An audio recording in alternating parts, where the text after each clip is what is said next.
Ezekiel chapter 7, the end has come. The word of the Lord came to me, Son of man, this is what the sovereign Lord says to the land of Israel. The end. The end has come upon the four corners of the land. The end is now upon you, and I will unleash my anger against you. I will judge you according to your conduct and repay you for all your detestable practices. I will not look on you with pity or spare you. I will surely repay you for your conduct and the detestable practices among you. Then you will know that I am the Lord. This is what the sovereign Lord says. Disaster. An unheard of disaster is coming. The end has come. The end has come. It has roused itself against you. It has come. Doom has come upon you, you who dwell in the land. The time has come. The day is near. There is panic, not joy, upon the mountains. I am about to pour out my wrath on you and spend my anger against you. I will judge you according to your conduct and repay you for all your detestable practices. I will not look on you with pity or spare you. I will repay you in accordance with your conduct and the detestable practices among you. Then you will know that it is I, the Lord, who strikes the blow. The day is here. It has come. Doom has burst forth. The rod has budded.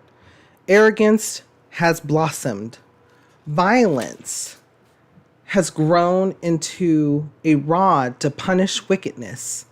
None of the people will be left. None of that crowd. No wealth, nothing of value. The time has come. The day has arrived. Let not the buyer rejoice, nor the seller grieve, for wrath is upon the whole crowd. The seller will not recover the land he has sold as long as both of them live. For the vision concerning the whole crowd will not be reversed. Because of their sins, not one of them will preserve his life. Though they blow the trumpet and get everything ready, no one will go into battle, for my wrath is upon the whole crowd. Outside is the sword, inside are plague and famine. Those in the country will die by the sword, and those in the city will be devoured by famine and plague. All who survive and escape will be in the mountains, moaning like doves of the valleys, each because of his sins. Every hand will go limp, and every knee will become as weak as water. They will put on sackcloth and be clothed with terror. Their faces will be covered with shame, and their heads will be shaved. They will throw their silver into the streets, and their gold will be an unclean thing. Then their silver and gold will not be able to save them in the day of the Lord's wrath. They will not satisfy their hunger or fill their stomachs with it, for it has made them stumble into sin. They were proud of their beautiful jewelry and used it to make their detestable idols and vile images. Therefore, I will turn these into an unclean thing for them. I will hand it all over as plunder to foreigners and as loot to the wicked of the earth, and they will defile it. I will turn my face away from them, and they will desecrate my treasured place. Robbers will enter it and desecrate it. Prepare chains, because the land is full of bloodshed, and the city is full of violence. I will bring the most wicked of nations to take possession of their houses. I will put an end to the pride of the mighty, and their sanctuaries will be desecrated. When terror comes, they will seek peace, but there will be none. Calamity upon calamity will come, and rumor upon rumor. They will try to get a vision from the prophet. The teaching of the law by the priests will be lost, as will the counsel of the elders. The king will mourn, the prince will be clothed with despair, and the hands of the people of the land will tremble.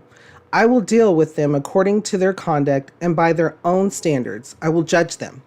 Then they will know that I am the Lord. So remember what Jeremiah was talking about? Remember exactly what Jeremiah was telling, because this is around the same time. This is around that same time. So listen to what Ezekiel's telling the people. He's telling them, I will not look on you with pity or spare you. I will surely repay you for your conduct and the detestable practices among you.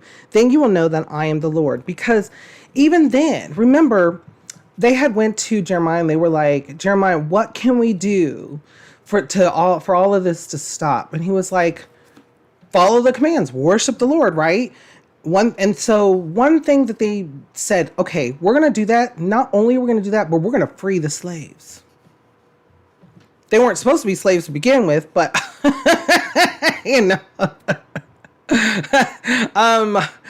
that's the details, right?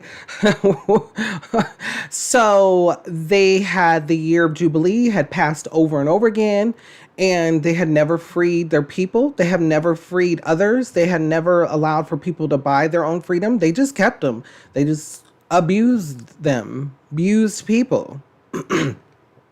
So they were like, okay, we're going to free them.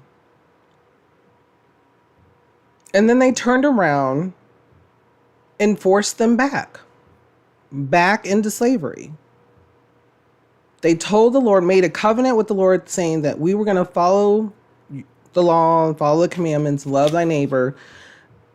And a few days, a week later, maybe a month, they were right back at it.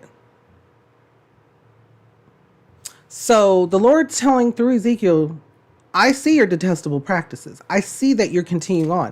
Listen to what he goes on to say.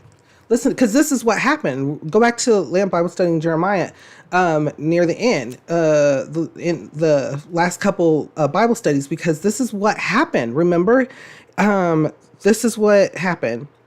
They will, or calamity upon calamity will come, and rumor upon rumor. They will try to get a vision from the prophet. The teaching of the law by the priests will be lost, as will the counsel of the elders. Remember what happened? They tried. They did. They went and they tried, but they weren't going to do, even when they had went back to Jeremiah, they weren't going to do it.